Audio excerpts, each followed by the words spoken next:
Hello, నమస్కారం అండి. రూపాయి లాభం కోసం చూసి లక్షల రూపాయల ఆస్తిని వివాదాలకు నెట్టుకోవద్దు. రీసెంట్గా మా ఫ్రెండ్ రాజమండ్రిలోని హైవే పక్కన ఉంది కదా అనేసి ఒక సైట్ కొనుగోలు చేసి రిజిస్ట్రేషన్ చేసుకున్నాడు. రిజిస్ట్రేషన్ చేసుకున్న తర్వాత అతనికి తెలిసింది అతను మోసపోయాడని. అది ఎలా అంటే, అతనికంటే 20 years బిఫోర్ ఒక ఆయన పేరు మీద రిజిస్ట్రేషన్ అయ్యిందట. ఇప్పుడు ఆ వ్యక్తి ఈయనకి అమ్మలేదు. కొంతమంది కబ్జాదారులు మధ్యరేఖాన్ని ఒక డాక్యుమెంట్ క్రియేట్ చేసి ఇతనికి అమ్మేశారు. ఆ విధంగా ఇతను మోసపోయాడు. ఇప్పుడు ఆయన కోర్టుల చుట్టూ, కేసులని లాయర్ చుట్టూ తిరుగుతున్నాడు.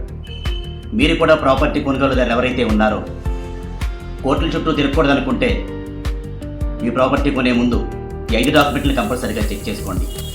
అవేంటంటే సేల్ డీడ్. ప్రజెంట్ ఈ డాక్యుమెంట్ ఎవరి పేరు మీద ఉంది, మీరు కొనే ప్రాపర్టీ అని చూసుకోవడానికి సేల్ డీడ్ అనేది కంపల్సరీ. అదేవిధంగా ఆయనకి ఎవరు అమ్మారు అనేది కూడా ఆ సేల్ డీడీలో ఉంటుంది. కంపల్సరీగా సేల్ డీడ్ అనేది ఒరిజినల్ చూసుకోవాలి మీరు. అదేవిధంగా second, link documents. Link documents ఏంటంటే ఇప్పటి వరకు ఎన్ని చేతులు మారింది, ఎవరెవరు దీన్ని కొనుగోలు చేశారు అనేది చూసుకోవడానికి లింక్ డాక్యుమెంట్లు కంపల్సరీగా చెక్ చేసుకోవాలి. మనం లాయర్ దగ్గరికి వెళ్ళినా కంపల్సరీగా లింక్ డాక్యుమెంట్లు అడుగుతూ ఉంటాడు.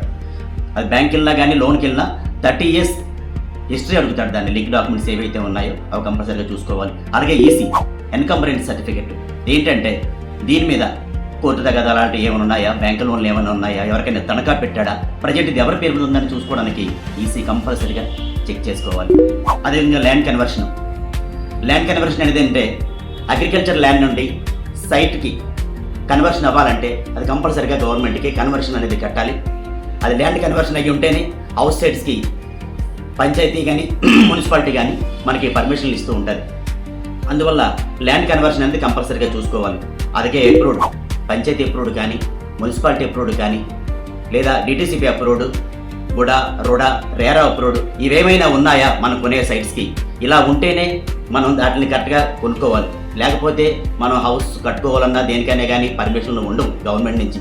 దానివల్ల కంపల్సరీగా ఈ 5 డాక్యుమెంట్లని మీరు చెక్ చేసుకుంటే ఎటువంటి వివాదాల్లోకి వెళ్లకుండా ఉంటారు. ప్రతి ఒక్కరు కూడా ఈ మెసేజ్ని గుర్తుపెట్టుకోండి. Thank you.